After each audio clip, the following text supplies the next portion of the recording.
Então, vamos lá. Muito bem, pessoal. Muito bom dia a todos e a todas. Estamos aqui para mais um webinário da revista Coaching Brasil. Dessa vez estamos falando sobre o tema burnout. E aí, esse tema de uma importância fantástica. Espera aí, deixa eu... Tenho isso aqui fechado, senão fica eco.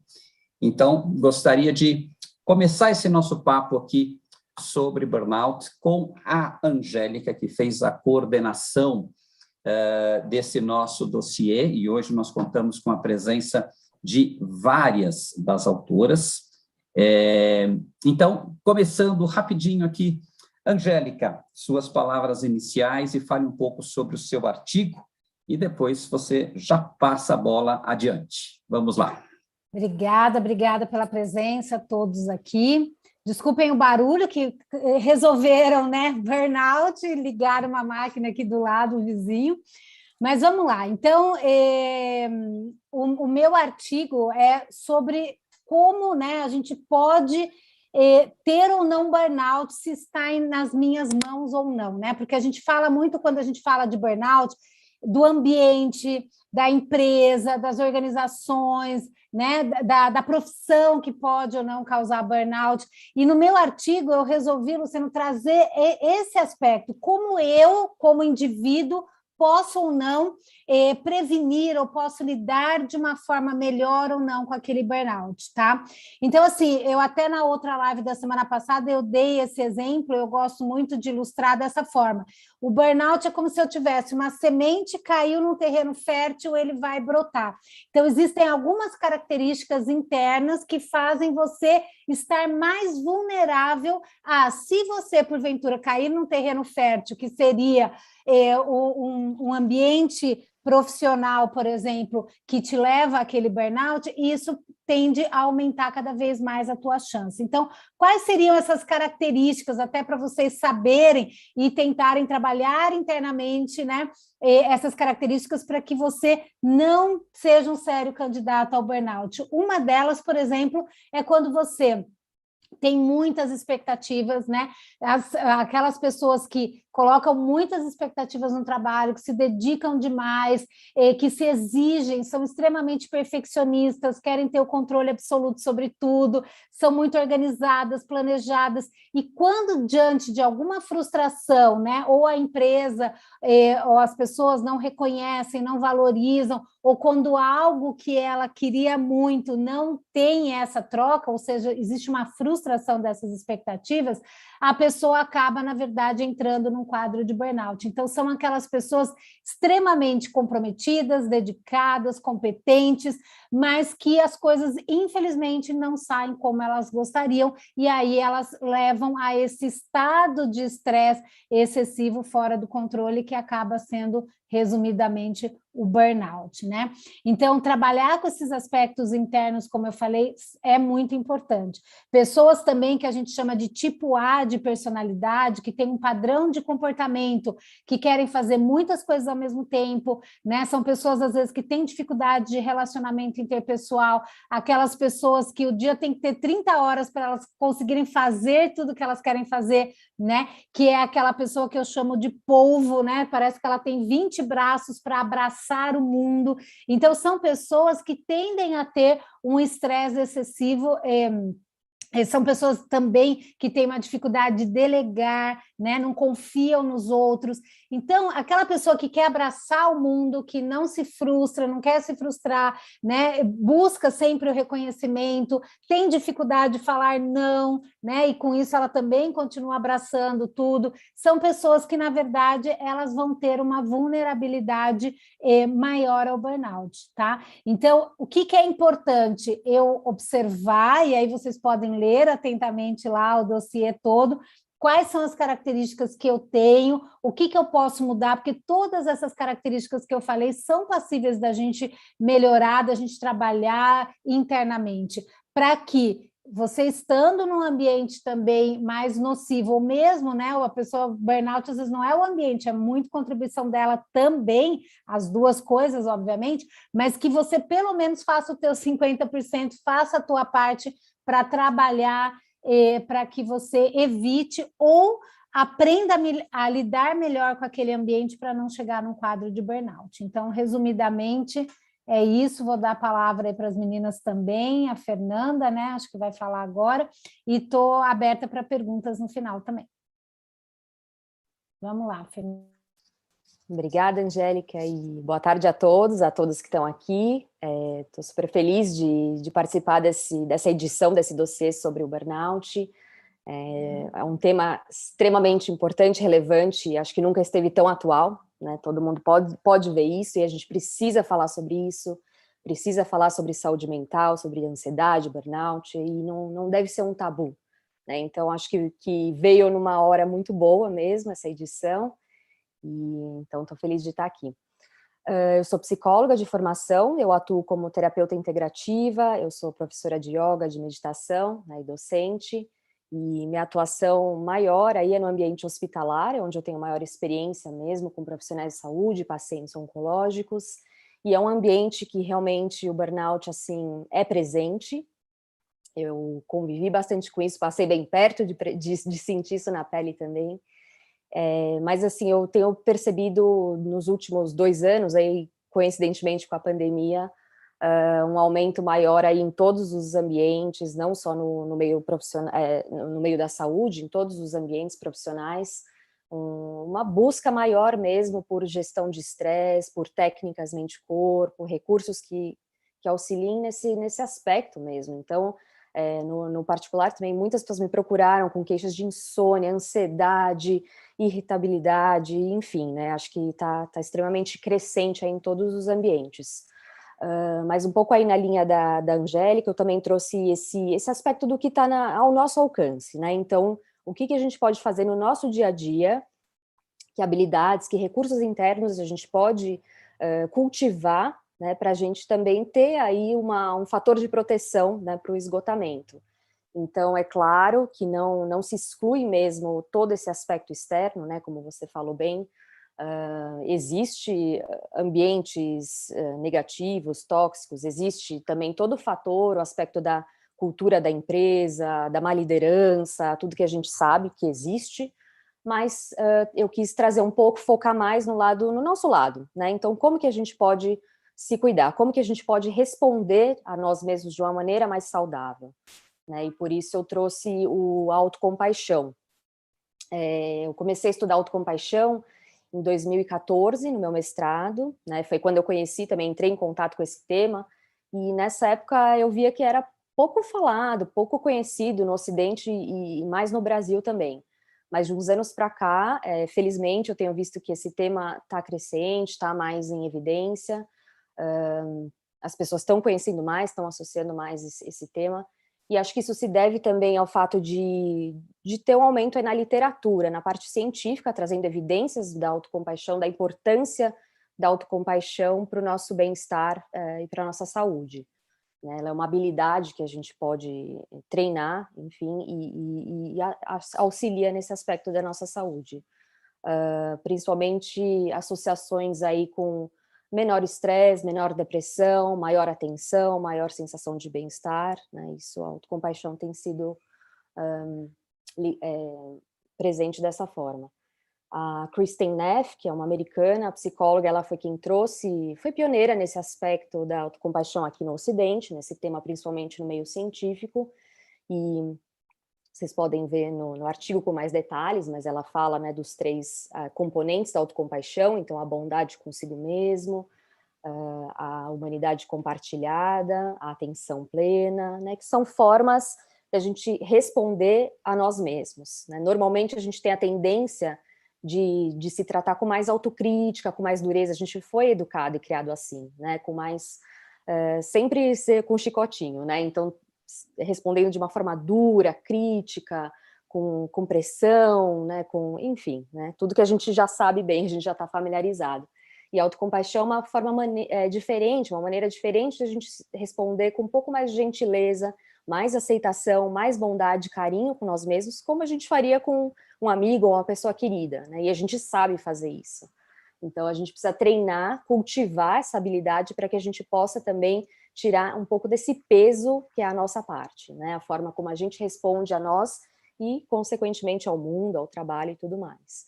E a partir da autocompaixão, a gente começa também a perceber mais, conhecer mais nossas necessidades, os nossos limites, e disso a gente vai entendendo a necessidade de ter práticas de autocuidado, né? O autocuidado são as práticas que a gente faz para nós mesmos, né? O cuidado de si mesmo de maneira intencional, e que engloba o corpo, a mente, a parte emocional, social, espiritual, tudo isso. Então, a partir da autocompaixão, a gente vai conseguindo se engajar mais nessas práticas, né? Então, ter o nosso próprio cuidado, e isso também auxilia aí totalmente na nossa saúde. Então, eu quis trazer um pouco desse lado, dessa importância. Acho que é uma maneira de a gente conseguir, né, aplicar esses recursos, essas habilidades no nosso dia a dia, para a gente lidar melhor com toda a pressão que tem, com todas as frustrações. Isso, claro, envolve o trabalho também. Então, falando um pouco do antes, né? Uma vez que a gente já está em burnout, aí, claro, precisa ir atrás do cuidado profissional, precisa do cuidado médico, psicológico e tudo mais, mas tem um tanto aí, como a Angélica falou, né, uns 50% que está na nossa mão, que a gente pode fazer antes, e olhar um pouco para isso. Então, quis trazer esse aspecto. Obrigada. Muito bem. Antes da Júlia continuar, da Juliana,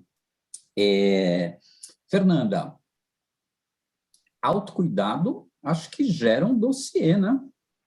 Opa! Sem dúvida, sem dúvida. É um universo à parte. No meu artigo eu cito aí os 7 pilares, né? Então, assim, tem um universo inteiro para abordar mesmo sobre autocuidado. Super importante. Maravilha. Obrigado, Fernanda. Eu que agradeço. Juliana. Olá, gente. Obrigada pela oportunidade de estar aqui com vocês hoje. Estou muito feliz em estar participando desse dossiê. Vou continuar nessa linha do autocuidado, mas falando de como compreender e prevenir a síndrome de burnout. Então, para me apresentar brevemente, me chamo Juliana Nunes Moreira, sou psicóloga, doutora em Psicologia da Saúde e trabalho aqui na Suíça na readaptação profissional de pessoas que passaram por um burnout. Agora estou com um projeto de prevenção do burnout dos professores, porque é um meio em que existem muitos e muitos casos. E para me sentir mais perto do Brasil, principalmente nesse contexto, né, com esse aumento do estresse da pandemia, eu tenho um projeto pelo Instagram chamado Saúde Mental Primordial. E saúde mental primordial vem mesmo dessa experiência de ter passado por um burnout eu mesma, sendo psicóloga, né, casa de ferreiro, espeto de pau. Então, foi depois disso que eu quis me especializar no assunto e comecei a acompanhar pessoas, porque eu acho que essa dimensão mesmo do autocuidado, essa perplexidade, né, que a gente sente quando chega a um estágio de esgotamento, é realmente uma vivência transformadora, na minha opinião, em relação à nossa própria identidade. Né? As pessoas perdem o chão. Eu mesma me perguntava, mas como é possível ter chegado até aqui? Como é que isso foi acontecer? E a ideia do artigo que eu proponho, então, as 6 dimensões da síndrome de burnout para prevenir e compreender, vão nessa linha justamente de entender um pouco melhor. E de onde vem essa ideia? Bem, a síndrome de burnout, ela tem várias definições, né? Uma mais recente define como o esgotamento físico e emocional ligado a problemas profissionais. Então, vemos aí o indivíduo e o contexto de trabalho. E eu gosto muito da teoria da Cristina Maslach, que é uma das grandes teóricas mundiais, aí, que criou, inclusive, uma das escalas mais utilizadas para medir o burnout nas empresas, que vai falar dessa importância da interação do indivíduo com o contexto em 6 dimensões principais, que são a carga de trabalho, o controle, a recompensa, a comunidade, a justiça e os valores. Vou tentar resumir bem rapidinho. Quem quiser aprofundar, claro, o artigo está à disposição. A carga de trabalho, eu acho muito interessante essa noção, porque ela volta o olhar para o indivíduo, para a subjetividade. Isso quer dizer o quê? Que para uma pessoa, uma tarefa pode parecer muito simples e para outra extremamente complexa. Isso parece óbvio, mas no ambiente de trabalho pode gerar inúmeros conflitos. E nesse ponto eu também trago a ideia dessas diferenças no nosso funcionamento cotidiano. Nessa ideia de tendência intelectual, podemos ser pessoas mais objetivas, que precisamos ir direto ao ponto, ou mais analíticas, que observamos cada detalhe. E nossa noção de um trabalho bem feito, de uma carga de trabalho leve ou pesada, está diretamente ligado a isso. Se, para mim, é importante ir nos mínimos detalhes, a mesma tarefa, eu dou um exemplo de um relatório do RH, por exemplo, no artigo, vai me parecer algo que vai necessitar 2, 3 dias inteiros para fazer. Já para um colega mais objetivo, em 2 horas está pronto. Então, é interessante lembrar disso justamente para tentar remediar essa estigmatização, que é bem complicada, de pessoas que estão em afastamento. Eu atendo à distância algumas no Brasil, sei que nesse contexto a questão relacional também pega bastante, a vergonha dos colegas, e que pode ouvir de um colega, mas como assim? Eu tenho o mesmo tanto de trabalho que ele, estou aqui, né? Como assim? Isso é frescura, isso é fraqueza, é problema pessoal? O que é um crime, gente, pelo amor de Deus, vamos todos ter consciência de que não se trata disso, né? Então, essa noção da carga de trabalho remete a essa ideia, que está ligada diretamente a esse sentimento de controle, né? De compreender claramente o que é esperado de mim, se eu tenho os recursos para responder essas expectativas, e a recompensa que eu vou ter. Essa recompensa não é só o salário, é poder escutar justamente. Se a gente volta para o aspecto relacional de um colega, nossa, eu vi que você ficou até meia-noite ontem, pô, que bacana seu esforço para isso tudo. Coisas, né, pequenas, parecem bem pequenas no cotidiano, mas muitas vezes as pessoas trazem esse sentimento mesmo de, como assim, ninguém está percebendo, né, a absurdidade da situação, eu estou tentando ao máximo e não está sendo possível. Então, essa recompensa no nível simbólico mesmo, reconhecimento do esforço, das competências, do que funciona e não só do que está disfuncionando. O que vem, claro, reforçar a questão da comunidade, ou seja, o vínculo com os colegas, o vínculo com as pessoas próximas ali na empresa, mas também fora dela. Afinal, ninguém fica muito simpático, cheio de energia quando está se sentindo um zero à esquerda, quando está se sentindo incapaz, apesar de todos os esforços que está fazendo. Então, se sentir um membro da comunidade também organizacional é um dos fatores de proteção propostos pela Cristina Maslach, que vai aí diretamente ligar a noção de justiça, ou seja, é justo o que está acontecendo, estão reconhecendo o que está havendo aqui, meus colegas, né, estão também podendo colaborar, como a chefia lida com isso, sempre nessa perspectiva indivíduo e contexto, e os valores. Porque isso, sim, eu acho que muitas vezes a gente cai no risco mesmo de responsabilizar demais o indivíduo, né, essa coisa de a culpa é minha de estar em burnout. O que não é, gente, é sempre essa construção mútua do contexto e do indivíduo. Claro, existem, sim, fatores individuais que favorecem um pouco, mas que também são fatores supervalorizados na nossa sociedade. Ser super engajado, perfeccionista, fazer bem o seu trabalho, são qualidades. Então, eu acho realmente muito precioso nos lembrarmos dessa co-construção entre o contexto e o indivíduo, tendo essas dimensões em mente, para prevenir, sabendo justamente, né? Eu acho que realmente ter essa bússola. Peraí, deixa eu avaliar cada uma dessas dimensões hoje na minha vida, ou para profissionais de RH, o que está acontecendo aqui nesse meio organizacional em relação a esses pontos, para justamente poder prevenir. É possível, mas sozinho não dá. Então é isso, Luciano. Fico à disposição se tiverem mais, claro, perguntas e, claro, mais detalhes, se alguém quiser ler o artigo inteiro. Gratidão, Juliana. Antes da Cibele assumir, eu estava relendo hoje de manhã esses artigos, né? E é interessante que vocês entraram lá e colocaram coisas que na primeira vez que eu li, elas não estavam lá. Eu acho uma das maiores riquezas de reler as coisas, né? Que o que passa de coisa desapercebido, e também tem muito a ver com o momento que você está vivendo, né? Em determinado momento tem certas coisas que impactam você e outras que não tanto. Mas uma coisa que eu vou deixar para o final, para a gente falar um pouco, é sobre o período de recuperação, que você também fala no seu artigo, Juliana, um período de médio de 2 anos, né? E num mundo onde as pessoas querem tudo urgente para ontem, eu quero tomar uma pílula e me curar de tudo. É legal a gente falar disso depois. Com certeza. Vamos lá. Cibele, contigo, minha querida. Obrigada, Luciano. Obrigada pelo convite, por fazer parte desse time tão sensacional. Eu sou médica e sou slow coach. E tem tudo a ver até com isso que o Luciano acabou de comentar. Eu passei por um burnout há mais ou menos 15 anos, e eu aprendi com o tempo que a gente não precisa ter pressa para resolver as coisas, né? A gente tem essa vontade de dormir mal e acordar bem no dia seguinte, e a gente sabe que essa não é a realidade. Com o tempo, enquanto eu estava me recuperando, eu conheci o movimento Slow, e o movimento Slow fala exatamente sobre isso, sobre como é que a gente pode encontrar o ritmo certo para fazer o que precisa ser feito, sem pressa demais, sem correria.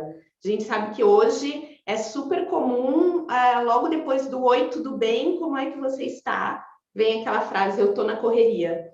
E hoje em dia, nesse contexto de pandemia, além do "eu estou na correria", tá a frase "eu estou exausta, eu não estou aguentando mais". E é por isso que é tão importante a gente ter falado sobre burnout, porque essa sensação de exaustão, mesmo para quem ainda não está com burnout, ela está sendo cada vez mais comum, as pessoas estão se sentindo exaustas, e a minha ideia que eu abordo no artigo e em todo o meu trabalho, é mostrar que a gente pode, com atitudes que parecem pequenas, mas a gente pode tentar fazer a nossa parte para lidar melhor com esse estresse e tentar, inclusive, prevenir o burnout.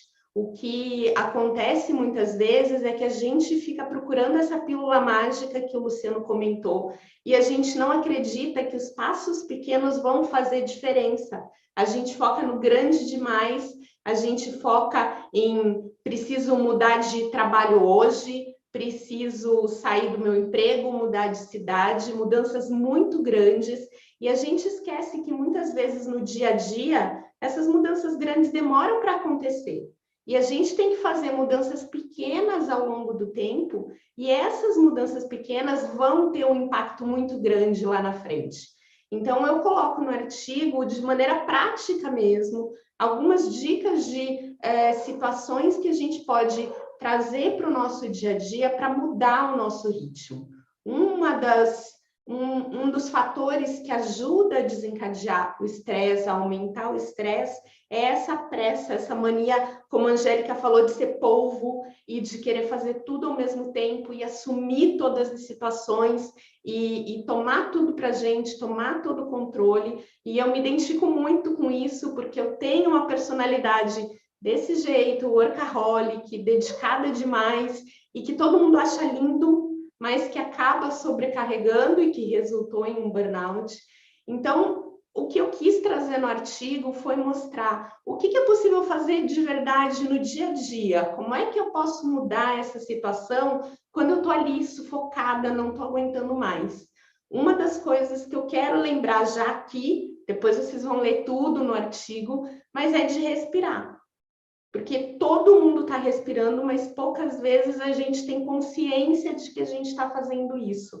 E a respiração, ela é tão fantástica que com simples mudança no ritmo da respiração, a gente consegue mudar a modulação dos nossos hormônios e diminuir a sensação que a gente tem de estresse. Então, se a gente está se sentindo sufocado no meio de uma reunião, no meio de uma conversa, por preocupação com algum assunto, para e respira. É uma coisa tão simples, gratuita, todo mundo pode fazer. A gente não precisa avisar para ninguém que isso está acontecendo, só você sabe que você está respirando mais profundo, você não precisa fazer uma posição, e é claro que meditação ajuda muito, yoga ajuda demais, todas as outras práticas ajudam, mas a gente precisa procurar essas práticas simples mesmo, observar como é que está a nossa energia no dia a dia e mudar a nossa respiração. Essa é a dica que eu vou deixar aqui na live para vocês. Tem outras dicas práticas também, mas eu acho que essa é a principal, que todo mundo pode fazer, que não custa nada para ninguém, que não tem aquilo de não tenho tempo para fazer. Todo mundo está respirando, então todo mundo tem tempo sim para respirar. e você não precisa parar 20 minutos para fazer um exercício de respiração. Você pode começar com 3 respirações um pouco mais profundas, em que você observa realmente como você está respirando, e com o tempo, se você prestar atenção, você vai ver que todo o seu estresse já vai diminuindo com uma prática tão simples como essa.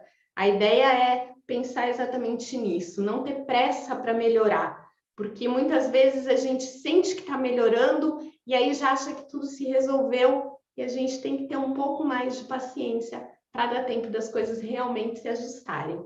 É isso que eu abordo no meu artigo. Eu acho que é importante a gente pensar nesses pequenos passos, e é possível, com esses pequenos passos, a gente até prevenir quadros de burnout. Eu acredito firmemente nisso, que tem como a gente mudar essa situação. É claro que não vai ser para todo mundo, mas eu acho que se a gente conseguir lidar melhor com o estresse no dia a dia, a gente vai ter melhores resultados no trabalho e vai ser muito mais feliz. É isso que eu quero contar para vocês. Gratidão, Cibele, gratidão. Aliás, eu acabei de ganhar um relógio, que é um relógio todo tecnológico, e ele tem um alarme que você pode colocar de quantos minutos você quer para você levantar e fazer exercício. Outro alarme para você tomar água, e tem uma funçãozinha do respirar. E é interessante que quando você aperta, ele vai ampliando, assim, que é para você inspirar, e depois para você expirar. Então, é interessante como que a tecnologia também pode se tornar um aliado, né? Que muitas vezes você fala, mas por que você não respira? Ah, porque eu não lembro.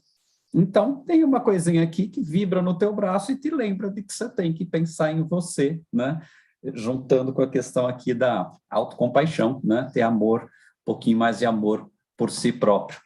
Antes de passar a bola para a Meire, eu queria passar aqui o comentário que o Carlos Cardoso, ele fez logo aqui que ele entrou, ressaltando o fato de que vocês estão tomando conta do mundo, né? Então, só mulheres. Então, aqui ele deu o placar Luluzinha 6, Bolinha 0. Sem contar a minha presença, que eu não faço parte do... Sem contar que faltam 3 autoras que Ainda são faltam mulheres. 3 autoras. Ou seja, a imensa maioria, né, Carlos? E é uma coisa interessante também, o Carlos pontua isso, né? O feminino muito mais sintonizado nessa questão emocional do cuidar de si, e a gente ainda vê muito o masculino naquela vibe do eu dou conta, eu sou macho e vambora, isso é frescura. Então, estamos em tempo de autocompaixão, autoconsciência, e vamos lá, Meire, manda bala. Opa, gente. Boa tarde a todos, uma alegria. Eu estou assim estupefada, né, com a informação de precisar de um relógio, da tecnologia para nos lembrar de respirar. Um lado maravilhoso, mas também, né, surpreendente.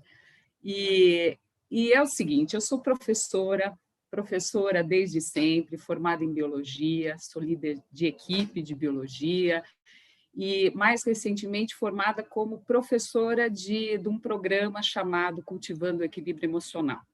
Né? Minha colega também de curso aqui, a Fernanda, presente. E o artigo tem justamente uma atenção voltada para o professor. Né? O título é O Educador por um Fio, no duplo sentido.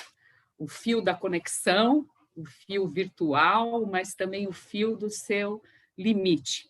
E as emoções que cada vez mais me interessam, estão permeando as nossas conversas, né? Assunto de pauta no mundo, está permeando toda a conversa que eu quis trazer. Então, quero declarar que ter esse privilégio de participar desse dossiê também me deixou ansiosa, porque foi uma grande responsabilidade falar não só de mim, mas de tantos amigos que eu admiro, que eu respeito. Eu tenho muito orgulho em ser professora, E eu gosto de falar mais que sou professora do que educadora. Falar educador parece que tem um status maior, né? Que a gente não está só transmitindo conteúdo, a gente está cuidando, mas eu tenho uma memória afetiva em relação ao termo professor.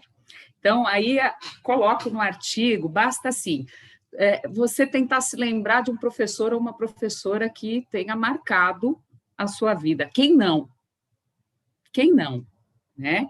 E o que esse professor, o que essa professora teria assim de especial para ter dado esse toquezinho na vida da gente?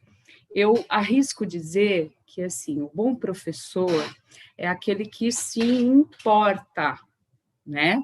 Acima de tudo, com o aluno e com a relação. E aí mora um perigo, né? Que está relacionado a uma pergunta que eu também trago. Por que o educador, ou esse professor, ele seria um profissional assim vulnerável ao burnout? Atualmente todos somos. Categorias aí de profissionais que lidam com a saúde, tão aclamados, mas o meu objeto seria esse recorte dentro da educação, falar do lado do professor, né? Sem mimimi, sem penalização, sem vitimização, porque não é o caso, né? Muito pelo contrário, mas de trazendo essa atenção.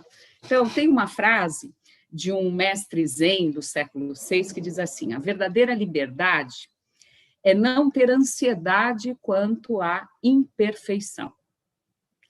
E se há uma coisa que um bom professor não vai conseguir lidar, é com a tal da imperfeição. Ele quer ser perfeito. Ele quer ter o controle. Ele quer fazer tudo direitinho para que tudo corra conforme o planejado. Agora, o que acontece? Sempre foi difícil, não vamos discutir aqui, a vida de professor nunca foi fácil, no nosso país, historicamente, não, mas teve um agravante, veio a pandemia. E a gente não pode deixar de olhar para isso. Por quê? Porque esta questão do controle se perdeu, né? E se perdeu também aquilo que é uma essência de todos nós, a conectividade, o olho no olho. Então, consultando aqui a minha cola, não posso deixar de falar nisso, essa é cola autorizada, explícita. Olha o professor falando de cola, né? Mas tranquila. Uma professora disse assim, a sensação que eu tive é de que eu estava no escuro. Essa escuridão, imaginem, aulas suspensas, aulas remotas, tem que olhar para uma tela para dar aula. E muitas vezes essa tela não tem o meu aluno que está de câmera desligada. Eu vejo quem? Eu vejo a minha imagem. Isso às vezes pode ser assustador, a gente olhar para a própria imagem.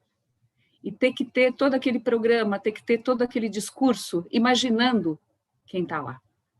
Então, a minha imagem, a metáfora assim, que me acompanhou durante a elaboração desse artigo, era pensar nos meus colegas que estavam vivendo isso, essa emoção, essas emoções ligadas a medo, onde você tem duas opções, né? O lutar ou fugir. Fugir não dá, eu tenho que dar aula, então eu vou lutar. Mas eu vou lutar contra um inimigo que eu não estou vendo, eu não sei exatamente o que eu estou perdendo nessa história. Então, um autor do CEB, do Cultivating Emotional Balance, do programa que cada vez mais me cativa, que é o Paul Ekman, ele fala que a diferença entre a ansiedade e o medo, a ansiedade seria da família do medo, mas que a gente não consegue reconhecer o gatilho na ansiedade. Então, é um inimigo oculto e que dá margem a fantasmas e que dá margem a uma ansiedade crescente, maior e que esgota mais facilmente. Então, essa emoção associada a outras que todo mundo viveu, da tristeza. Tristeza tem conexão com perda. Todos nós perdemos muito, em muito pouco tempo. em todos os sentidos, de pessoas, a oportunidades, a condições, etc. O professor perdeu essa conectividade do olho no olho. Então, junta o medo, a ansiedade, junta a tristeza. Você tem aí uma potência que vai encontrar um perfil que, se for autoexigente em demasia, é muito fácil esgotar. Então, eu tive, sim, colegas que chegaram ao burnout. Eu certamente passei dos meus limites, mas declaro aí no artigo que nunca fui diagnosticada, mas cheguei realmente a parar para pensar, muitas vezes. E, diante, assim, de contorcionismos emocionais que aconteceram com tanta frequência, a gente não sabe quantos bateram esse limite e não puderam pedir socorro. Então, para fechar, o espaço para o coaching é muito amplo, no sentido de ajudar esse profissional a treinar e reconhecer suas próprias emoções, no sentido institucional, as escolas estão acordando para isso. A Juliana está falando, né, da questão do burnout dos professores. Esses espaços têm que crescer, de legitimar e deixar de ser tabu. Isso não é fraqueza, isso tem a ver com profissionalismo também. Então, é isso. Uma alegria grande, se deixar falo muito mais, mas o tempo acho que já estourou. Obrigada, gente. Obrigada pela oportunidade. Gratidão, Meire, gratidão imensa. Você trouxe pontos importantíssimos quando você fala do professor, né? E esse negócio de dar aula para gente que está de câmera fechada, o pessoal tem reclamado demais.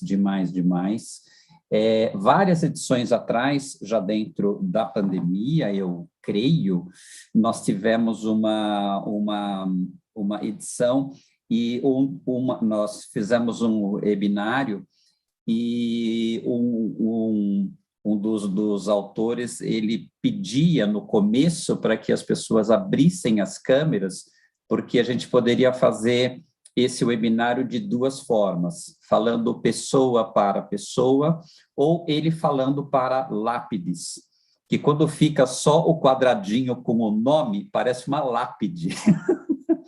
Então, ele deu uma cutucada muito legal. E aí foi um tal de começar a abrir camerinha. Que vou usar. Muito legal, eu achei isso fantástico, né? Agora, quando se fala em criança e adolescente, nossa, então aí a coisa fica terrível, e minha admiração profunda aos professores que lidam com o pessoal que vai assistir a aula, porque é obrigado, que é terrível, é terrível. E a gente sabe como é gostoso de dar aula quando a pessoa quer ir, quando a pessoa está afim. É outro padrão, é outro nível. Gratidão, Meire. E vamos lá, Carol. Fala um pouco para a gente, Carol. Olá, boa tarde, bom dia para quem está assistindo. É uma honra estar aqui, eu fico muito emocionada de escutar as histórias e participar desse dossiê, de um assunto que é tão importante para cada uma de nós e poder colaborar. Eu sou escritora, facilitadora e investigadora da saúde mental na relação com o trabalho. Essa é uma nova carreira, nova dos últimos anos, porque eu trabalhei com marketing durante 10 anos e tive um burnout morando no Brasil e hoje eu moro na Holanda. E o tema do meu artigo foi sobre a vida depois do burnout, porque a gente falou aqui já sobre caminhos de prevenção, sobre o que causa, como é que funciona essa reabilitação. E quando eu conversei com a Angélica, que organizou brilhantemente essa edição, eu falei para ela, eu acho que seria legal eu trazer a minha perspectiva de alguém que passou por isso e conseguiu chegar do outro lado, porque quando a gente está dentro dessa situação, e a Cibele trouxe muito bem que é um processo lento e que pode demorar 2, 3, 4 anos para passar, esse tempo em que a gente está lá no fundo do poço parece que não vai acabar. E eu conheço muitas pessoas, eu tenho interagido com muitas pessoas que estão passando por isso, e eu gostaria e assim como a Meire escreveu pensando nos colegas professores, eu escrevi pensando nos meus amigos burnoutados e burnoutadas, as pessoas que estão passando por isso hoje e que às vezes não têm uma perspectiva de que exista uma vida diferente depois.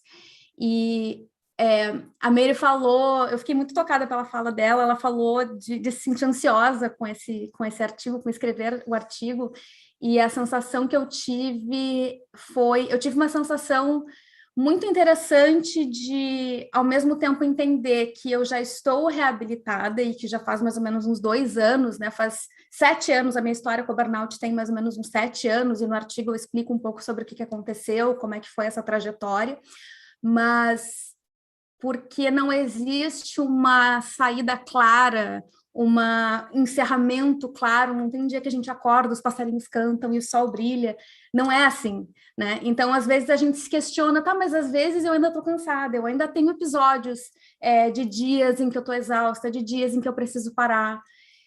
E aí eu comecei a escrever e eu fiquei pensando, será que eu tenho condições de dizer que existe vida após a burnout?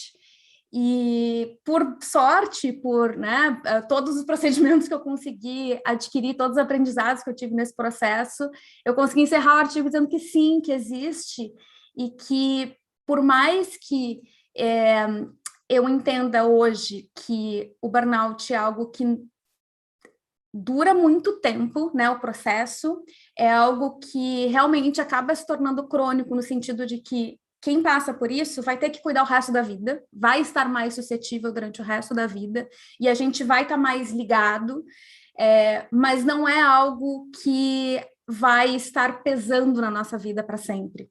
E aí eu quero compartilhar aqui com você 5 coisas que estão no artigo e que foram aprendizados muito importantes para mim nessa minha experiência com burnout. E a primeira delas é justamente que o processo dura muito tempo, mas ele não dura para sempre. E como a Cibele disse, não precisa ter pressa, a pressa só vai te atrapalhar. A Angélica falou sobre esse perfil super de querer ter o controle da situação. Quando eu li que o processo de recuperação da burnout era 2 anos, eu pensei, eu vou bater esse recorde, eu vou me recuperar em 6 meses. Então já comece aí, respira fundo e aceita que tem coisas que não estão sob seu controle. A segunda coisa é que a cura começa no invisível. Existem muitos trabalhos, existem muitas tarefas invisíveis no mundo e internas também, e que não é só porque o mundo não está olhando que não existe. No momento que a gente está afastado do trabalho, a gente não está não trabalhando, a gente está trabalhando em outras coisas. A gente está trabalhando em criar uma fundação, a gente está revendo a nossa relação com o trabalho. Eu tive que observar e aprender sobre estresse, aprender sobre o workaholismo, aprender sobre a minha relação com o trabalho, refazer ela do zero, e isso dá trabalho, né? Passar pelo processo terapêutico, tudo isso dá muito trabalho, mas não aparece. Então, entender que isso também é um trabalho, que isso também faz parte do processo. Terceiro, os lutos. Existem lutos que são necessários, muitas pessoas que passam por isso ouvem que, mas tu não é mais a mesma, quando é que tu vai voltar a ser a mesma? A gente, às vezes, quer voltar a conseguir desempenhar as mesmas atividades no mesmo tempo, na mesma intensidade, e isso não vai acontecer. A questão é que a gente consegue sair melhor, a gente não consegue voltar a ser o que era antes, mas a gente consegue, com certeza, ressignificar muita coisa, praticar muita autocompaixão e ter uma vida muito mais sincera e autêntica, eu diria, e acaba sendo, obviamente, muito mais saudável para todo mundo. Quarto aprendizado é que a palavra cura. Eu me tornei escritora, me reencontrei escritora a partir do burnout, e eu comecei a escrever os meus sentimentos, e a escrita acabou sendo um acessório à minha terapia. Eu acabei escrevendo um livro, estou escrevendo outro livro agora, e o nome do próximo livro se chama Um Passo por Dia, que tem muito a ver com o que a Cibele falou, que esse processo de cura é menos sobre saltos grandiosos que a gente dá de melhora, e mais sobre um dia a gente renegocia isso aqui, outro dia a gente consegue melhorar um pouquinho aqui, às vezes nem aparece, mas cada passo que a gente está dando, realmente ele vai acabar ajudando no nosso processo. E o último é que a gente não chega no burnout sozinho, e a gente não vai sair dele sozinho. Quando eu consegui entender que não era culpa minha, e que eu precisava de outras pessoas para me ajudar, isso foi muito importante no meu processo. A partir disso, eu criei a Semana de Conscientização da Burnout, que aconteceu no final do ano passado, convidei a Cibele, vai acontecer no final desse ano de novo, convido todos que estão aqui, o grupo Burnoutados Anônimos, que a gente se encontra todo mês, É um grupo confidencial gratuito, em que a gente troca, eu choro no grupo, é uma experiência maravilhosa, e a gente conseguir ter uma rede de apoio é muito importante. E um extra é que, já que eu sou a última a falar, uma coisa que eu aprendi nesse processo, uma das muitas coisas que eu aprendi nesse processo, é a celebrar. E esse webinário, ele é uma celebração de que todas nós aprendemos tanto, superamos tanto, que estamos aqui conseguindo produzir mesmo em meio a tudo que está acontecendo à nossa volta, e que conseguimos entregar esse dossiê, que fizemos a capa juntos, foi tudo um esforço de cocriação muito bonito. E para mim tem sido muito saudável e importante, cada passo que eu dou, eu olhar para esse passo e celebrar esse passo. Eu ouvi uma vez que quando a gente celebra, a gente recebe a energia que a gente depositou em alguma coisa. Então, esse é um pouco dessa minha vida depois da burnout, agradeço muito. Tem toda a minha história e alguns dos outros aprendizados no artigo. Se quiserem me seguir, Carol Milters, e estou aqui para responder dúvidas e tudo mais. Agradeço de novo, é um prazer estar aqui. Gratidão, Carol, gratidão. Você deu aí dicas maravilhosas e você falou em 7 dicas, é isso? Eu tinha falado 5. 5, né? 5. Então, aí tem uma 6ª que a gente pode acrescentar. Se nada dessas 5 funcionar para você, vai morar na Holanda, que pelo menos vai ser muito mais agradável, né? Minha terapeuta já dizia, pelo menos está sofrendo na Holanda. Exatamente, né? Que a pessoa não fala, passar uma depressão em Paris é muito melhor. Então, exatamente. Pior, Luciana, que eu vim para a Holanda, eu tive um burnout no Brasil, eu vim para a Holanda pensando, agora resolvi meus problemas, e eu tive outro. Então, não previne. O trabalho interno ainda é muito intenso. Exatamente, né? O problema de viajar, isso daí é uma coisa que eu converso com muitas pessoas, até com a minha própria esposa, né? Fala, o problema de você viajar para você fugir do problema e fugir de você é que na viagem você vai junto, né? Quando você vai junto, todos os problemas vão junto também. Isso é um saco, isso atrapalha. Muito bom. Pessoal, nós temos uma penca de perguntas aqui. Deixa eu começar com a primeira pergunta, que quem colocou foi o Juan Ronfi, diretamente da Alemanha, e ele coloca aqui, como diferenciar a autocompaixão daquele negócio do fraquinho, que não aguenta, e como é que a pessoa pode falar com ela mesma para ter esse agrado, né? Quem é que pega esta pergunta? Acho que eu posso começar, mas depois, se alguém quiser complementar. Não, assim, em primeiro lugar, não tem a ver com fraqueza, a gente falou isso muito hoje, né? Nada do que a gente está falando aqui tem a ver com fraqueza, de forma alguma, mas a autocompaixão, ela é mais uma forma como a gente se relaciona com nós mesmos, ela está mais ligada a o tom interno de voz, né? A gente tem um tom de voz, se a gente for observar bem, né? Quando a gente faz alguma coisa não muito legal, quando a gente erra, vem uma voz normalmente bem dura, né? E já com palavras pesadas, a gente é autocrítico, a gente pega pesado, né? Então, a autocompaixão é mudar esse tom de voz interno, é mudar essa relação com nós mesmos, que não precisa ser assim, né? Então, já tirar esse peso, tá mais ligado a isso, a nossa relação com nós mesmos. Isso não tem nada a ver com fraqueza, com você ter que ser de um jeito ou de outro, não, é uma forma de se relacionar com, sabe, pegar leve, né, pegar mais leve mesmo. A gente sabe, né, tratar um amigo, uma pessoa querida, quando vem pedir ajuda, quando não tá bem, a gente sabe como fazer, né, então não é algo estranho para nós, a gente sabe usar um tom mais acolhedor, a gente sabe escolher as palavras, a gente sabe ouvir, a gente sabe dar atenção, então é tentar se tratar dessa mesma maneira, como a gente acolheria um amigo, né, nesses momentos, se relacionar dessa maneira com nós mesmos, é mais nesse sentido. Se alguém quiser complementar isso da pergunta. Assino embaixo, perfeito. Queria só, talvez, contribuir com a ideia de que a gente pode e deve treinar fazer esse exercício de autocompaixão, visitar e reconhecer as nossas emoções. né? E a gente aceita que tem que treinar tudo que é físico, mas emocional a gente acha assim, ou nasce ou não nasce, e isso é um engodo, né? Então, tenho ouvido cada vez mais gente que está estudando neurociência, funciona, dá resultado, mas dá trabalho, dá muito trabalho. Então, é isso. Eu vou pegar só uma palhinha do que a amiga acabou de falar também, complementando também o que a Fernanda disse. Na terapia cognitivo-comportamental, justamente a gente baseia muito nessas ideias das neurociências, né? E acaba sendo um vício, algo internalizado, essa forma bruta de falar consigo mesmo.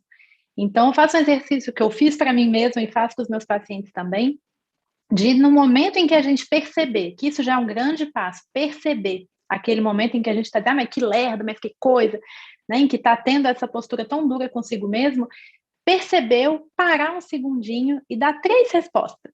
Para uma resposta, para uma reação negativa, parar um segundo, respirar e dizer 3 palavras gentis, imaginando se fosse meu melhor amigo ou amiga aqui agora, cometendo isso. Erro, depende da visão de cada um. Quais 3 formas gentis eu poderia ter de acolher, de perceber a boa intenção por trás disso? E falar isso para si mesmo, porque justamente não é fácil. Então, imaginar que a gente está falando para um terceiro, que é uma pessoa querida, facilita, e essa ideia de responder 3 vezes mais forte do que esse vício interno de estar brigando consigo mesmo, aparentemente, alguns estudos mostram que funciona bem. Eu testei realmente, acho que ajuda bastante. Nem é fácil. Imaginar 3, às vezes, é demais. Mas, né, enfim, a gente se propõe a fazer 3, às vezes consegue 1, 2, já está de bom tamanho. Então, fica aí uma ideia para o dia a dia de todos nós, né? Porque, afinal, é algo muito comum na nossa sociedade perceber o que precisa melhorar. E aí vem a questão do reconhecimento. Show de bola, maravilha, maravilha. Agora vamos para uma pergunta aqui do Carlos Cardoso. Pergunta do Carlos Cardoso é pergunta de pós-graduação, hein, pessoal? Então, o Carlos, ele coloca assim: sendo o compromisso a soma de dedicação, foco, perseverança, resiliência e automotivação, vocês concordam que quando a ambição da pessoa não é igual ao seu compromisso, fica aberta um caminho para a frustração e o burnout?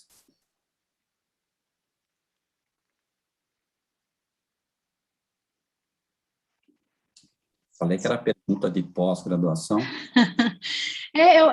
Eu fico intrigada com essa ideia da questão da ambição. Eu entendo a pergunta nesse sentido, é muito interessante, mas a noção de comprometimento, de ambição, ela depende de cada um, como cada um de nós vai definir.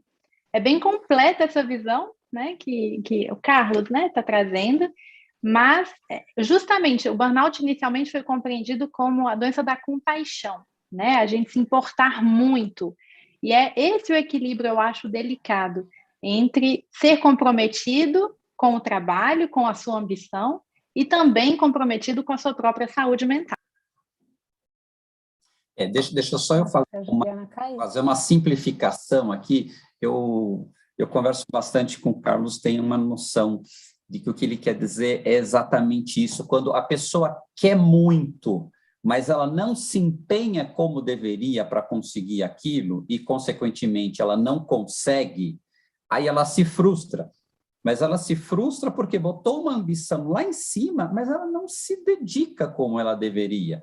Então, e assim, a gente olhando no mundo, a maioria das pessoas, elas estão por aí, né? Ela acha que merece um aumento, acha que merece a promoção, mas quando o chefe fala, olha, você não pegou essa promoção porque você não fala francês. Dizei há 3 anos atrás que quando abrisse a vaga, um dos requisitos era isso. E a pessoa não vai atrás. Depois ela reclama que a vida é cruel com ela. Deixa eu só fazer, às vezes eu estou aqui pensando como psicóloga também, né? Eu acho assim, às vezes a pessoa coloca tanta expectativa, Luciano, que eu não sei se é isso que o Carlos também quis dizer, que essa expectativa tão alta acaba gerando insegurança nela, né? De não se sentir capaz de corresponder a essa expectativa, e aí também ela acaba não fazendo, entendeu? Eu não vou conseguir, né? Então, às vezes, algumas cognições, isso aciona algumas crenças dentro dela de incapacidade, e por isso, às vezes, ela não se dedica. Não digo que sejam todos os casos, às vezes também cai naquela coisa que até a Cibele comentou, as pessoas, né, e você também, querem tudo muito rápido, né? Então, tem pessoas que querem um reconhecimento, mas também não se dedicam. Mas eu acho que tem os dois lados. Às vezes, a pessoa não se compromete, não se dedica, porque ela não se sente capaz, justamente porque a expectativa dela está muito alta. Não sei se fez sentido aí. Fez né? total. Tá.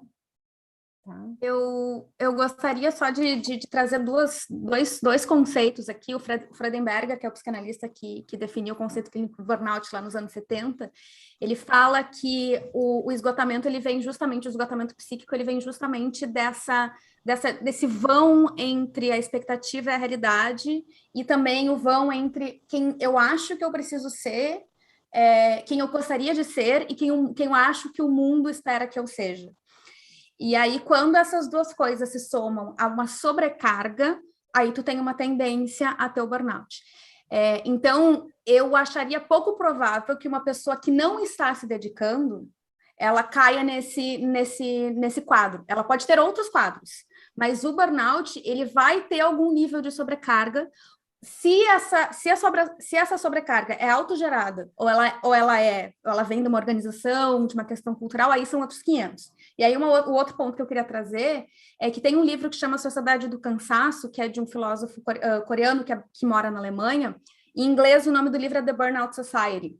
E ele traz um conceito sociológico para o burnout como sendo um resultado social, um fenômeno social de uma sociedade em que a gente meio que virou empreendedor de si mesmo, em que todo mundo pode tudo, e está todo mundo trabalhando todo o tempo, e a gente está glorificando a correria, e aí a gente está imaginando que se eu quiser, eu vou conseguir, uma coisa meio lua de cristal da Xuxa, e ao mesmo tempo o mundo ele não está disponibilizado para todo mundo do mesmo jeito, né? E a gente acaba entrando nessa ficção e não se dá conta de como o mundo funciona, não se dá conta das desigualdades e das questões que não estão no nosso controle. A gente acha que está tudo sob nosso controle, e quando o mundo não responde ao que a gente gostaria, a gente se frustra e a gente se matou para estar ali.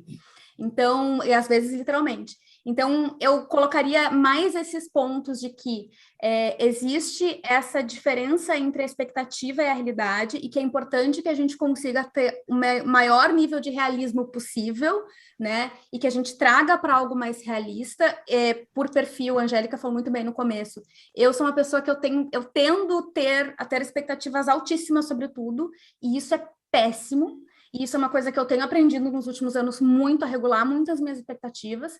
E a partir do momento que eu comecei a entender como é que o mundo funciona de verdade e quais são os limites que a gente tem nessa participação desse mundo, isso me ajudou muito a entender, tá, mas eu não posso esperar que o céu é o limite, porque não é, né? Porque a vida é aqui, existem limites claros e eu posso fazer esse pedacinho. E aí também ligando com o que a Cibele falou dos passos.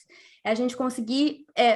entender que às vezes a gente pensa muito grande, achando que... E não precisa. Às vezes é um pouco menos do que a gente imagina e a gente se frustra menos. Ponto. Maravilha, Carol. Também tem um discurso que eu acho horrível e que se popularizou muito, que é essa questão do se eu consigo, você também consegue. Você pode fazer o que você quiser da sua vida. Anos atrás eu estava numa palestra que era uma mesa, e aí uma das pessoas que falou antes de mim, o discurso dela era exatamente esse, você pode ser o que você quiser, e depois quando chegou na minha vez eu falei, me permitam o contraditório, não, você não pode tudo o que você quiser, não, você tem que identificar os seus limites, e aí eu dei até o exemplo, que na época aquele corredor dos 100 metros rasos, me ajudem o nome dele, fugiu da cabeça. Usain Bolt? O Bolt. Fala, o cara pode treinar o que ele quiser, ele nunca vai chegar na frente do Bolt, por uma simples razão. O Bolt tem um projeto de corpo, de físico, de musculatura, que você com o teu corpo não supera, não é boa vontade, não é treino, não é mentalização, é o hardware do cara. e você tem que aceitar. Então, aceita que dói menos.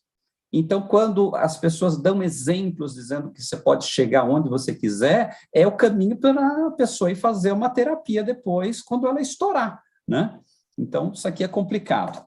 Vamos lá, mais uma pergunta aqui. O Juan colocou mais uma pergunta muito legal. O Juan, que é argentino e morou no Brasil, ele coloca assim: na América Latina, muitas pessoas elas têm que pegar o emprego que dá para ela pegar no momento, porque ela tem que comer, tem que pagar as contas e coisa e tal. E, às vezes, ela fica muito distante daquilo que é o sonho dela, aquilo que faz ela feliz.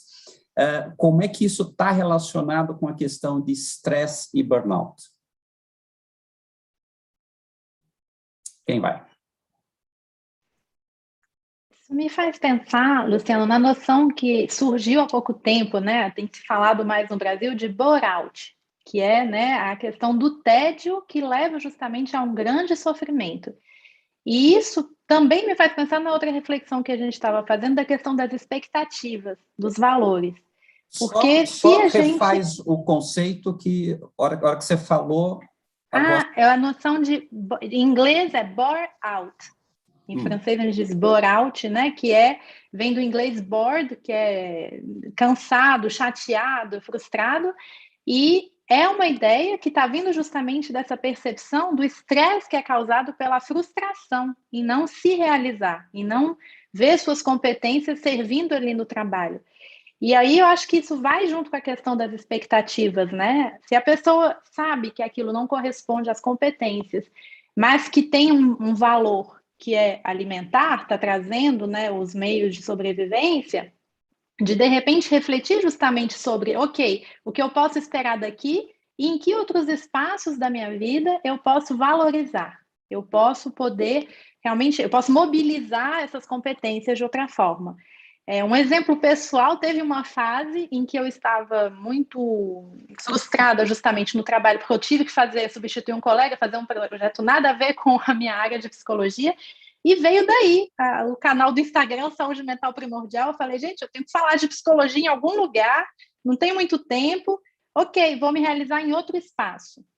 Não era com o objetivo de trabalho inicialmente, era com o objetivo da troca, mas é um exemplo, né, entre outros, de coisas que eu acho interessante a gente se lembrar. Outros domínios da vida em que a gente pode se realizar quando não é o trabalho, para que o trabalho não se torne, né, essa fonte de sofrimento levando a outras síndromes. Tem esses subtipos do burnout, né? A gente conhece mais esse tipo que é o mais comum, que é o que trabalha demais, é o perfeccionista, o ambicioso, mas existem esses outros casos também que levam a isso, né? Essa pouca falta de motivação, né? Esse tédio, isso também certamente leva. Eu acho que é importante o que você falou, Juliana, né? Do ressignificar, talvez de alguma maneira, esse trabalho, ou então buscar outras formas, né? Que você consegue, além do trabalho também, de ter algum tipo de prazer ou realização, isso é essencial. Maravilha, Fernanda. Posso falar uma coisinha? Não dá mais tempo. Um minutinho só, Miri. Eu queria só liberar a Angélica, que falou que precisa sair. Quem mais que precisa sair? Fernanda? Que vocês têm atendimento. Então, assim, quem precisar sair, nossa gratidão por essa participação maravilhosa. E quando você precisar sair, pode sair, que está tudo certo. Obrigada, agradeço a todos aí a participação, viu? E obrigado mais uma vez pelo convite, obrigada a todas as meninas aí que participaram. Infelizmente, eu tenho que me retirar, que eu tenho um atendimento agora, tá bom? Maravilha. Gratidão, obrigada, Angélica. gente. Boa tarde, viu? Boa tarde. Vamos lá, Meire. Prossiga. Apenas me veio também que existe um aspecto do equilíbrio emocional que é subdividido em outros, né? Que é a parte do equilíbrio cognitivo. Nessa percepção, assim, do que está acontecendo realmente, levar em conta um aspecto da impermanência. Muitas vezes a gente está numa situação que não é aquela que a gente escolheu, que a gente quer, está difícil, mas que as coisas, elas são passíveis de mudança, de transformação. E assim como a Juliana falou, às vezes eu começo uma coisa que eu digo, puxa, por quê? Abrem-se canais, porque tudo se transforma, porque a tendência não é permanecer. Se abrir, às vezes, para aquilo não é o que eu quero, mas é o que eu preciso, necessito, pode ser já um momento de aceitação, eu vou garantir coisas que são essenciais e abrir um espaço para que se transformem e se apareçam outras coisas mais legais que nos satisfaçam mais, porque não vai ser de realização o tempo todo, acho que o trabalho de ninguém.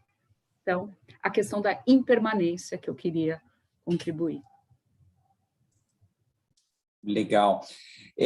Tem uma pergunta do Cláudio aqui, uma pergunta muito legal, e vocês vão me permitir fazer uma piadinha indecente. É aquela piadinha do senhor que vai ao médico e fala, olha, eu tenho muita flatulência, mas a coisa boa é que não cheira. Aí o médico fala, legal, então nós vamos cuidar primeiro do seu intestino e depois vamos cuidar do seu nariz, porque as duas coisas não estão funcionando. E o Cláudio pergunta assim, o burnout pode levar à depressão? E a brincadeira que eu faço aqui é, se sim, vamos tratar primeiro a depressão e quando terminar, vamos tratar o burnout? Seria mais ou menos isso?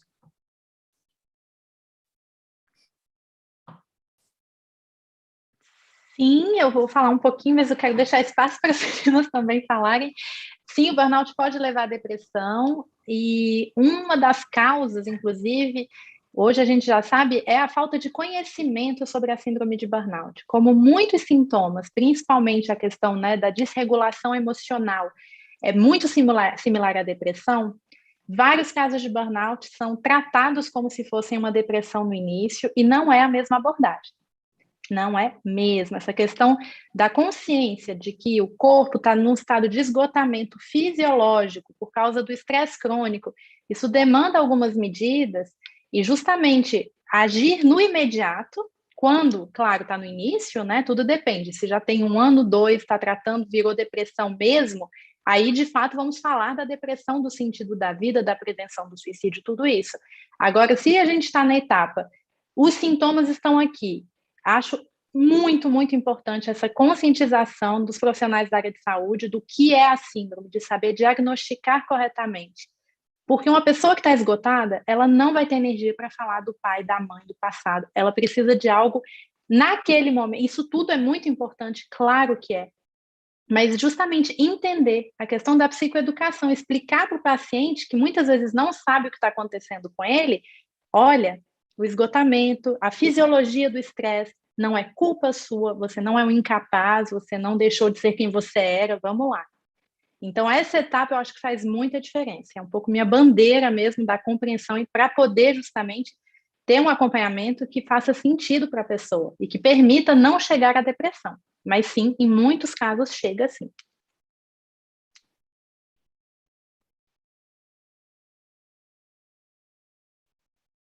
Totalmente. Só vou assinar embaixo no que a Ju falou, ainda deixei espaço porque, né, a profissional de saúde tem muito mais qualificação, mas assim, na minha experiência, foram coisas que acabaram conectadas, né? A burnout acabou trazendo depressão, mas como a gente entende como sendo uma síndrome, ela é um conjunto de sintomas, pode conter ou não conter uma depressão, muitas vezes contém. Algumas depressões fazem parte de um burnout, alguns burnouts contêm uma depressão, então são coisas que são diferentes, mas que podem coexistir. Eu acho que esse que é um ponto também, mas que existem, mas são realmente abordagens diferentes, né? Entender como é que funciona a nossa resposta ao estresse e como é que a nossa fisiologia tá, porque o burnout também ele acaba tendo questões que não são só psíquicas, ele acaba influenciando questão hormonal e acaba trazendo muitas questões que são mais físicas, se a gente pensar na dicotomia corpo né, corpo e mente, existem questões físicas também que a depressão não vai trazer, né? Então, esse parênteses. Fora isso, Ju, coberta de razão. Tá no mudo, obrigada. Luciano. Eu acho. Não, tá no mudo ainda. Eu estava no mudo, desculpa. Eu estava dizendo aqui que eu tinha aqui uma lista de 15 perguntas de pessoas que mandaram as perguntas antecipadamente, a maior parte delas já foi coberta e ficaram algumas aqui ainda. Então, na medida que vocês puderem ficar, quem precisar sair, sai, já está tudo certo. Minha gratidão imensa. Tem uma pergunta que tem a ver com o que vocês já falaram, mas eu acho bom detalhar um pouquinho mais aqui, que é o seguinte: foi a Cibele que falou que quem teve burnout, ele tem uma maior propensão a ter novamente, ou não, depende de como que a pessoa sai desse processo. Relendo os artigos de vocês, vocês falam bastante isso sobre um processo de aprendizado. O processo de burnout é muito rico porque você aprende muito com ele. Então, assim, aí eu pergunto aqui, se a pessoa aproveitar esse processo para cavar esse autoconhecimento, ela pode sair muito mais fortalecida e, entre aspas, praticamente imune a um burnout futuro, porque ela está super preparada e antenada?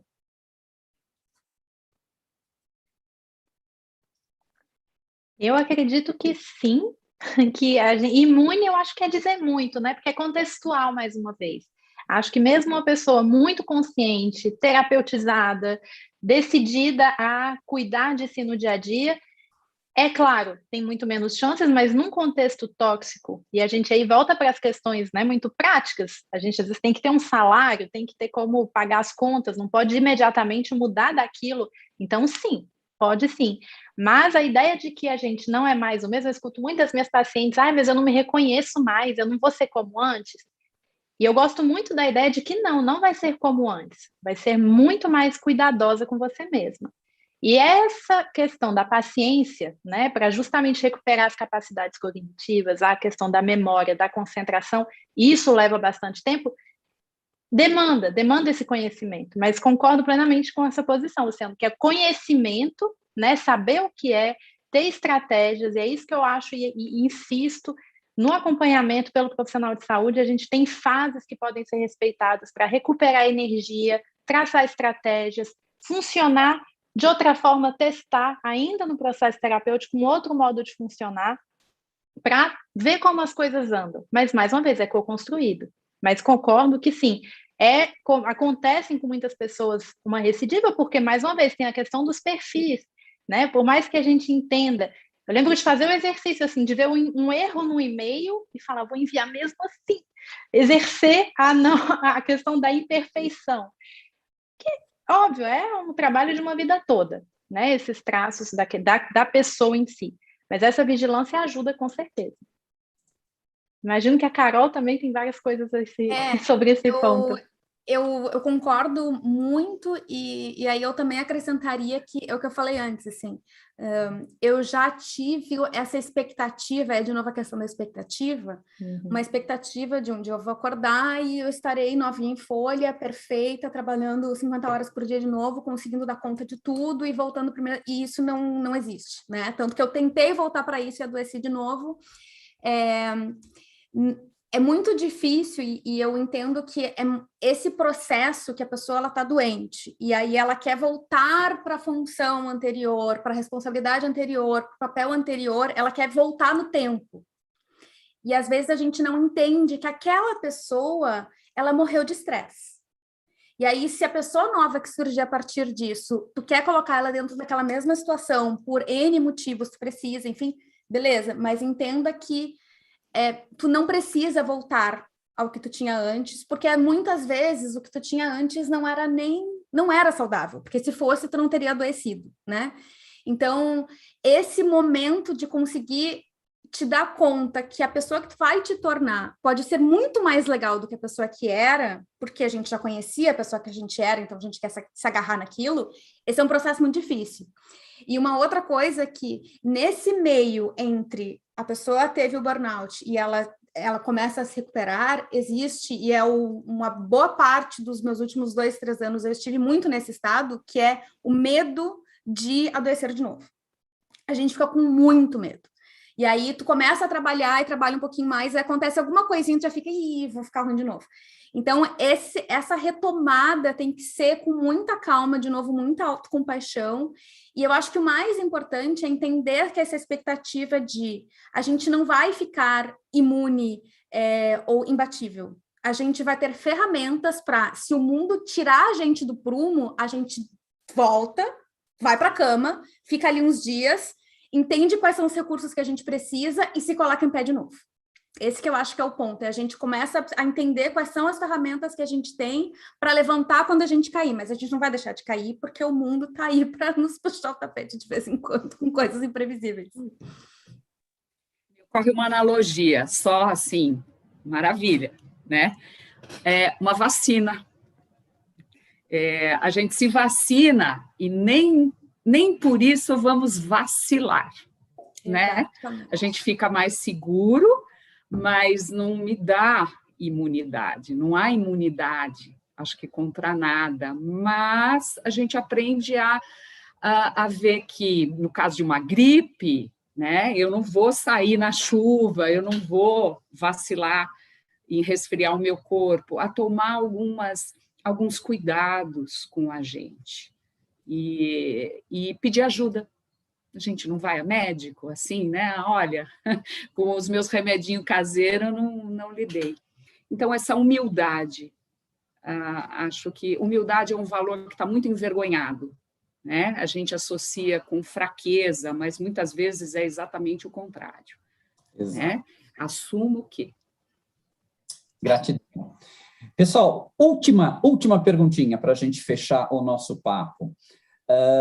Uma pergunta de novo do Carlos, e ele coloca a questão da armadura do homem, armadura do macho, e essa dificuldade que o homem tem de se abrir, né, de compartilhar sentimentos, vivências pessoais. Na experiência de atendimento de vocês, o burnout nos homens, ele é mais problemático, eles se abrem menos, eles procuram menos ajuda? Arriscar que sim? Eu arrisco que sim. Eu vejo duas coisas, e não é uma análise assim, nada, nem de amostragem, nem nada, é de percepção. Eu vejo que o homem, por uma questão contexto social, ele não tem essa, muitas vezes, chance de legitimar o não estou dando conta, tá demais, né? O outro lado as mulheres, sim, historicamente a gente sempre pôde, né, falar, puxa, né, tá difícil, tal, mas a gente vem assumindo mais coisas também. Então, eu arriscaria dizer que não tá fácil para ninguém. Não tá fácil para ninguém, e que talvez seja o momento da gente ressignificar. Essa onda de super-herói fica legal no cinema, né? Mas a super-mulher, minha fantasia, eu já aposentei. E o super-homem também, é legal brincar com esse imaginário, mas assumir a nossa humanidade enquanto potência, mas também vulnerabilidade, talvez seja um momento de equacionar a nossa saúde física e mental. Então, acho que não está fácil mesmo para os homens, mas... E quando a gente fala da relação com o trabalho, né, pensando nas organizações, nos contextos de trabalho, são contextos em que as lideranças, se não são majoritariamente homens, são mulheres masculinizadas, né, com atribuições masculinizadas, em que o feminino acaba ficando, não, mas isso aqui não precisa, acaba sendo o extra, o desnecessário, né? Então, na experiência que eu tenho 2 dados aqui, um é que aqui na Holanda a taxa de burnout de mulheres é quase o dobro do que dos homens, então tem quase 2 vezes mais mulheres burnoutando do que homens, aqui a gente tem esse recorte. Eu tenho o grupo dos burnoutados anônimos, que é um grupo de apoio que as pessoas registram, e aí a gente se encontra por Zoom na última sexta-feira do mês. Eu tenho mais ou menos uns 200 inscritos, em cada sessão entram às vezes 20, 30, 15 pessoas. Assim, se teve uma sessão que apareceram 2 homens, foi muito. Normalmente entra um e já sai, porque se assusta, né? Ver 10 mulheres tagarelando. E é uma coisa que eu observo muito, eu até converso com pessoas, com homens que eu conheço que estão passando por isso, e eu digo, de repente tu fala um pouco, assim, porque também, assim, as vozes que têm falado sobre isso também são vozes de mulheres. E eu acabo também incentivando esses homens, olha, é importante, porque a gente está aqui levantando essa bandeira, mas a gente está levantando a bandeira porque a gente quer que seja bom para todo mundo, não quer que seja bom só para a gente quer que seja bom para todo mundo. E aí o que acontece muitas vezes com os homens é que eles não vão identificar o burnout e aí eles vão morrer de AVC ou de infarto aos 50 anos. Ou eles vão ter alguma complicação muito séria de saúde, porque aquilo foi somatizando num nível que ele nem entendeu, ou vai ter que fazer uma cirurgia. No homem acaba aparecendo muito mais no físico, né? Porque, e eu tive isso, eu estava numa posição de liderança na empresa, e eu estava tão conectada com o masculino da empresa que o meu corpo era só um veículo para minha cabeça. Porque a minha cabeça era que era o bom, era que pensava, que raciocinava, que propunha soluções. Eu não sentia nada, eu não tinha nenhuma conexão com os meus sentimentos. E aí eu comecei a ter questões de imunidade, comecei a ter dores, inflamações, infecções. E isso é uma coisa que eu observo muito também, que nos homens acaba aparecendo mais quando está indo para o físico, e as mulheres, por N questões, a gente consegue entender a questão psíquica, a gente consegue reconhecer a questão psíquica. No meu caso, eu estava tão nesse outro lado que eu não consegui nem observar quando estava na questão psíquica. Então, a gente ter um ambiente de trabalho que anula tanto um lado tão importante nosso é muito ruim. Então, tudo que a gente está falando aqui de prevenção é algo que é bom para todo mundo, né? A gente conseguir ser inteiro, a gente conseguir se cuidar e cuidar do outro, é bom para todo mundo, vai constituir espaços de trabalho mais saudáveis, né? Então, eu acredito que também seja muito importante, a gente fala muito da questão do indivíduo, mas a gente olhar para isso que está acontecendo e tentar entender como que a gente consegue construir algo que seja mais saudável para todo mundo e que funcione melhor para todo mundo, já que está todo mundo sofrendo e a gente não precisa sofrer. A gente está em 2021, tem tanta coisa boa que podia estar acontecendo e a gente pode começar a olhar por que pode ser melhor também. Exato. Maravilha!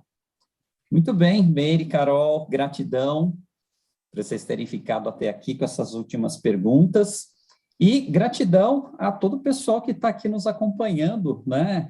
O Carlos, João Luiz Pascoal, a Aline, o Juan, o Cláudio, o Marcelo, Thaís, Jaime, um monte de gente aqui que deixou um monte de... homens aí também, olha só. Um monte de gente aqui deixando 1000 elogios, falando que vocês são maravilhosas, webinário maravilhoso, acrescentou demais, tanto que as pessoas estão aqui até agora. E, para você que está assistindo esse webinário no YouTube, deixa seu like, curte esse vídeo, deixa um comentário no vídeo, isso ajuda bastante a gente, e compartilhe com pessoas que você acha que possam se beneficiar com todo esse conteúdo. Então, agradeço novamente a todas as nossas 9 autoras que participaram desse dossiê, e nos encontramos numa próxima vez. Grande abraço, fiquem com Deus e até breve, pessoal. Muito obrigada.